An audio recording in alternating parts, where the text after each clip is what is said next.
neste episódio, o conceito, o objetivo e as boas práticas relacionadas ao indicador de cuidado da pessoa com diabetes mellitus e a importância desse indicador para o cuidado na atenção primária à saúde.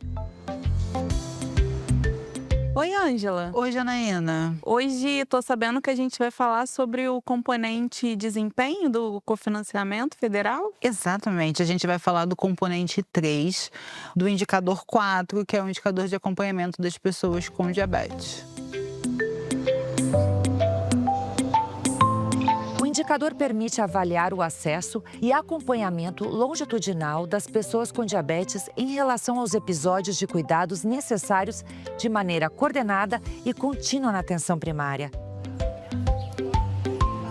Esses indicadores parece que eles estão com algumas boas práticas, né? Quais que são as do diabetes? O diabetes ele tem 6 boas práticas preconizadas. A avaliação do indicador ela vai ser realizada a partir do somatório de boas práticas realizadas para pessoas com diabetes vinculadas à equipe, dividido pelo número total de pessoas com diabetes vinculadas à equipe, vezes 100. Quais são essas boas práticas que estão sendo preconizadas? Ter realizado pelo menos uma consulta presencial ou remota por médico ou enfermeiro nos últimos 6 meses. Ter pelo menos um registro de aferição de pressão arterial realizado nos últimos 12 meses. Ter pelo menos 2 visitas domiciliares realizadas por agente comunitário de saúde ou técnicos e agentes comunitários de saúde, com intervalo mínimo de 30 dias. Esse intervalo ele é essencial. Ter realizado pelo menos um registro de peso e altura nos últimos 12 meses, né, que possa viabilizar aí a avaliação antropométrica diante dos fatores de risco que a gente tem relacionado a sobrepeso e obesidade.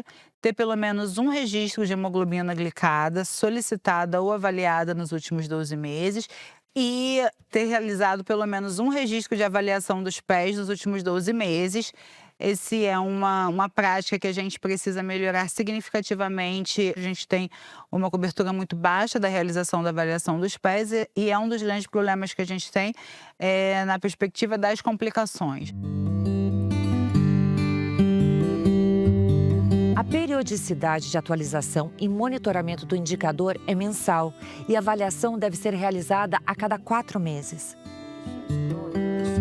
Vamos mostrar, então, essa instalação de treinamento aqui do prontuário eletrônico. A gente vai ver o caso de uma pessoa com diabetes. Então, aqui, o profissional, ele vai fazer um registro no subjetivo, né? O que o cidadão falou com ele sobre o motivo de ter levado ele na consulta, né? Eu posso colocar que é diabetes, e aí eu tenho diabetes gestacional, insulino dependente ou não insulino dependente. No objetivo, eu consigo dizer, né, o que eu fiz no exame físico, o que eu vi nesse cidadão.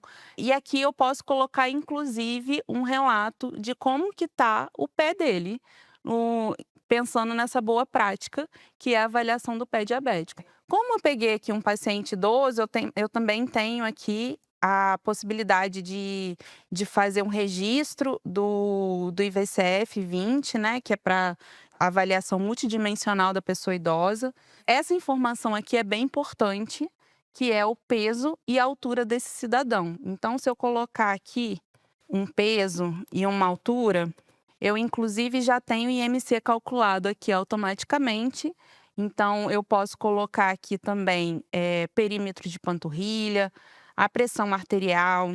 Essas informações elas já vão sendo registradas e é muito importante que esses dados estejam aqui, porque eles são dados que vão alimentar relatórios dentro do prontuário eletrônico mais tarde. Então, eu tenho também os marcadores de consumo alimentar, né? Principalmente para as pessoas que têm diabetes, é muito importante essa avaliação. E aqui eu posso adicionar o resultado de exame, né, se eu já tiver algum. No CIAP ou no CID-10, eu faço o registro no campo de avaliação dos problemas e condições que eu estou avaliando nesse atendimento. Então, eu posso procurar tanto pelo código quanto pela palavra, né? Então, se eu digitar aqui diabetes, Então eu vou lá no insulino dependente, e aí eu preciso, Ângela, incluir na lista de problemas e condições, porque nessa lista de problemas e condições, eu colocando como ativo, esse cidadão ele fica ali na lista de problemas e condições para sempre ser avaliado, tanto por mim como profissional da equipe, quanto qualquer outro profissional da equipe que vai avaliar esse cidadão depois. Então eu posso colocar aqui tanto a data, se o paciente lembrar, ou às vezes é mais comum ele lembrar a idade, né, que ele ficou diabético.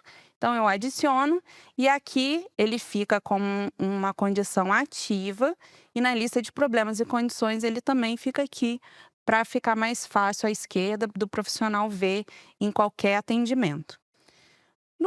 Aqui ainda na avaliação é possível ainda fazer o registro de alergias e reações adversas, né?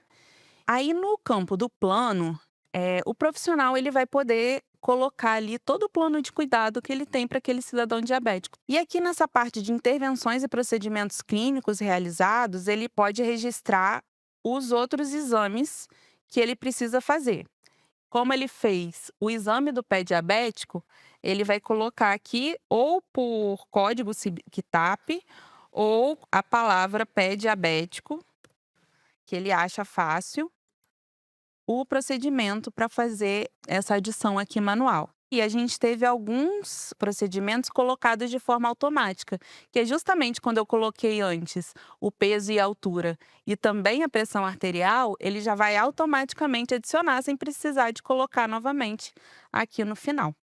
Aí, Ângela, a gente chega aqui nesse módulo de solicitação de exames e procedimentos, e aí a gente vai adicionar o exame para colocar a hemoglobina glicada. Essa é a parte de solicitação desse exame. Posso colocar um CID-10 e vou colocar a justificativa desse procedimento. Eu salvo e aqui eu vou fazer a impressão dessa solicitação de exame para que esse paciente ele consiga fazer esse exame, em outro local. Aí eu vou finalizar esse meu atendimento dizendo se esse cidadão participou do atendimento de forma presencial e até se teve algum outro profissional fazendo esse atendimento compartilhado junto comigo. Eu coloco aqui nesse campo. E aí, na conduta, eu vou colocar um retorno para consulta programada e cuidado continuado. E aqui só para nível de treinamento eu vou manter ele na lista de atendimentos, para a gente poder mostrar como que é a avaliação dessa hemoglobina glicada depois. Então eu vou finalizar, e aí eu vou de novo atender aqui a nossa paciente Jade. E aí, como eu tinha colocado na última consulta essa solicitação de exame, aqui nesse campo de objetivo, vai aparecer esse exame aqui para eu poder fazer esse registro. E aí eu coloco esse exame quando que ele foi realizado, né? Vou colocar uma data aqui do dia 23, que é data fictícia mesmo. E aqui, Ângela, é muito importante colocar qual é esse resultado. Então, por exemplo, se eu colocar 5,7, e é um dado que ele vai alimentar vários relatórios, tanto no PEC quanto também no CISAB posteriormente. Então, eu salvo essa informação e aí finalizo meu atendimento. É importante a gente mostrar também como que fica o registro do agente comunitário em saúde. Ele pode tanto ser feito no prontuário eletrônico quanto no aplicativo SUS Território. Então, ele vem aqui no menu à esquerda, ele vai em visita domiciliar e territorial, vai abrir a tela e ele vai adicionar essa ficha para fazer esse registro. Então, ele vai dizer qual turno que foi feita a visita, a microárea, o tipo de imóvel. Veja que essas informações são obrigatórias. Então, é necessário que seja feito esse registro para que esse atendimento se finalize. Aqui é muito importante que o agente comunitário, ele preste atenção no CPF e no CNS do cidadão para que ele seja feito o registro de forma correta. Então, eu faço o registro desse CPF e CNS, a data de nascimento também é bem importante, o sexo. E na parte de acompanhamento, ele vai dizer que fez um acompanhamento de uma pessoa com diabetes. E mais embaixo, ele consegue inclusive fazer o registro do peso e da altura daquele cidadão, assim como ele também consegue fazer da pressão arterial e alguns outros procedimentos que o agente comunitário é apto a fazer. E no desfecho, ele coloca que é visita realizada e confirma esse atendimento. A gente consegue, de alguma forma, extrair essas informações, ter acesso a alguma lista que possa facilitar o nosso processo de acompanhamento? O profissional da saúde, ele pode ir aqui no menu à esquerda, na parte de acompanhamentos e condições de saúde. Ele vai abrir esse relatório para que ele possa selecionar qual o problema e condição de saúde que ele quer ver. Então, aqui hoje a gente vai ver diabetes, e aí vai aparecer apenas as pessoas com condições ativas na lista de problemas e condições. Então, eu chego aqui na lista de cidadãos encontrados e aqui vai ter toda a listagem desses usuários que são diabéticos. Obrigada, Janaína. Obrigada, Ângela. Indicadores de saúde da atenção primária, uma oportunidade para valorizar o trabalho das equipes de saúde e ofertar uma atenção cada vez mais centrada nos usuários do SUS.